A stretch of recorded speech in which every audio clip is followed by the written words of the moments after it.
بسم اللہ الرحمن الرحیم۔ السلام علیکم فرینڈس، میں حلیم طارق اور آپ دیکھ رہے ہیں ہیلتھ حلیم طارق اپنے چینل میں تمام دوستوں کو خوش آمدید کہتا ہوں۔ امید کرتا ہوں بالکل ٹھیک ٹھاک ہوں گے، مزے میں ہوں گے، نئے آسان اور انتہائی سستے ترین اصولات سے آپ لوگ مستفید ہو رہے ہوں گے۔ ویڈیو شروع کرنے سے پہلے تمام بہنوں بھائیوں سے ریکویسٹ ہے جن لوگوں نے ابھی تک چینل کو سبسکرائب نہیں کیا، برائے مہربانی اس چینل کی تمام ویڈیو میں بتائے گئے تمام نسخیات انتہائی مستقل انتہائی احتیاط سے اپنے ناظرین کے لیے پیش کی گئے ہیں، جو کہ بارہا کی آزمودہ ہے۔ تمام نسخیات دیسی جڑی بوٹی سے تیار کی جاتے ہیں۔ نئے آسان اور انتہائی سستے ترین نسخیات کے حصول کے لیے چینل کو لائک کریں اور دوسرے دوستوں کے ساتھ شیئر کریں تاکہ وہ بھی اس سے مستفید ہو سکے۔ اب بذریعہ پاکستان میں کسی بھی جگہ گھر بیٹھے دعا آرڈر منگوا سکتے ہیں۔ تیار شدہ دعا کے حصول کے لیے ویڈیو کے آخر میں دیے گئے نمبرز پر رابطہ کر کے دعا منگوا سکتے ہیں۔ فوائد، پرہیز، دوران علاج غذا کے استعمال کے بارے میں جاننے کے لیے ویڈیو کو آخر تک ضرور دیکھا کریں۔ شکریہ۔ آج کا ہمارا ٹاپک ہے پیاز کا تعارف، اونین۔ پیاز ایک مقبول عام سبزی ہے۔ موٹاپا دور کرنے اور بدن میں ڈھیلا پن، نرمی اور پھلاوٹ زائل کرنے کے لیے یہ سستی غذا بھی ہے اور دوا بھی۔ مزاج اس کا سخت گرم ہے، معدہ اس سے 2 گھنٹوں میں ہضم کر لیتا ہے۔ خواص و علاج، پیاز میں شفائی اجزاء کوٹ کوٹ کر بھرے ہوئے ہیں۔ یہ دل کو طاقت دیتی ہے۔ اس کے اندر خون جمع ہونے سے جو کلاٹ پڑ جاتے ہیں، پیاز کے استعمال سے یہ ختم ہو جاتے ہیں۔ پیاز جسم سے ہر قسم کے زہریلے مادوں کو دور کرتا ہے۔ اس کی خوشبو زہریلی ہوا کو اپنی لطیف روغنی اجزاء کی وجہ سے پاک صاف کر دیتی ہے۔ گیس اور ہاضمے کی کمزوری والے مریض 1 پاؤ پیاز کے ٹکڑے آدھ سے سرکہ کے ساتھ شیشے کے مرتبان میں ڈال کر 1-2 دن دھوپ میں رکھ کر دونوں وقت کھانے کے ساتھ استعمال جاری رکھیں تو قوت ہاضمہ جو ہے وہ مضبوط اور گیس سے مستقل طور پر چھٹکارا ہو جاتا ہے۔ اس کے کھانے سے دانتوں کی جڑیں مضبوط ہوتی ہیں اور ان پر سیل نہیں جمتا۔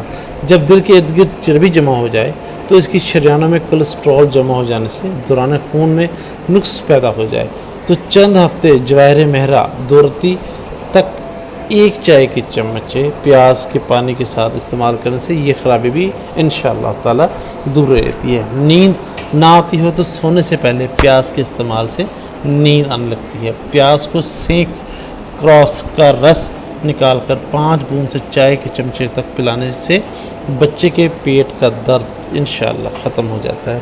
پیاز اور کلونجی 6 ماشے چلم میں رکھ کر اس کا دھواں کھینچنے سے دانتوں کا درد، مسوڑوں کی سوزش ختم ہو جاتی ہے۔ چائے کے چمچے اس کا پانی ڈالنے سے کان کا درد رفع ہو جاتا ہے۔ شہد اور اس کا برابر وزن ملا کر چند روز آنکھ میں ڈالتے رہنے سے آنکھوں کی سرخی، سر درد اور نظر کی کمزوری بھی دور ہو جاتی ہے۔ اس کا پانی لگانے سے بچھو کا زہر دور ہو جاتا ہے۔ گنج پر اس کا پانی ملتے رہنے سے چند ہفتوں میں بال پیدا ہو جاتے ہیں۔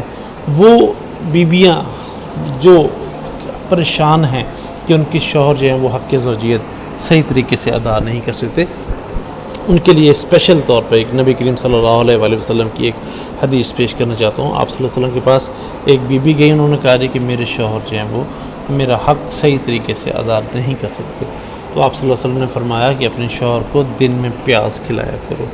تو وہ بیوی نے جا کر کچھ عرصہ اس کو پیاز کھلایا تو کچھ ہی ہفتوں کے بعد وہ بیوی دوبارہ گئی۔ آپ صلی اللہ علیہ وسلم سے فرمایا کہ یا رسول اللہ صلی اللہ علیہ وآلہ وسلم، اب میرے شوہر میرے لیے بہت زبردست طریقے سے میرا جو ہے حق ادا کر لیتے ہیں، تو اب مجھ سے وہ برداشت نہیں ہوتا کیونکہ وہ میرے برداشت سے باہر ہوتا جا رہا ہے۔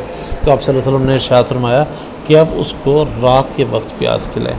تو اس کا مطلب یہ ہے کہ دو جہاں کے آقا نبی کریم صلی اللہ علیہ وآلہ وسلم کا ارشاد مارے گئے کہ پیاز کو زیادہ تر دن میں استعمال کریں، یہ بہت فائدہ مند چیز ہے مرد کے لیے، اور رات میں مت کھایا کریں مرد، اس کے لیے یہ نقصان دہ ہے۔ بہت شکریہ جی، امید کرتا ہوں آپ کو ویڈیو پسند آئی۔ کسی بھی قسم کے مسئلے یا پریشانی کی صورت میں یا تیار شدہ دوا کے حصول کے لیے ہم سے رابطہ کر سکتے ہیں۔ رابطہ نمبر دیا جا چکا ہے، بیرون ملک مقیم حضرات واٹس ایپ پر رابطہ کر سکتے ہیں۔ برائے مہربانی مشورے کے لیے رات کو 9 سے 10 بجے تک رابطہ کریں تاکہ آپ کی بات کو توجہ سے سن کر آپ کی بہترین رہنمائی کی جا سکے۔ امید کرتا ہوں آپ کو ویڈیو پسند آئے گی۔ برائے مہربانی لائک کرنا اور شیئر کرنا مت بھولے گا اور چینل کو ضرور سبسکرائب کیجیے گا۔ پازیٹیو کامنٹ ضرور کیا کریں۔ بہت شکریہ۔ السلام علیکم ورحمۃ اللہ وبرکاتہ۔ اللہ حافظ۔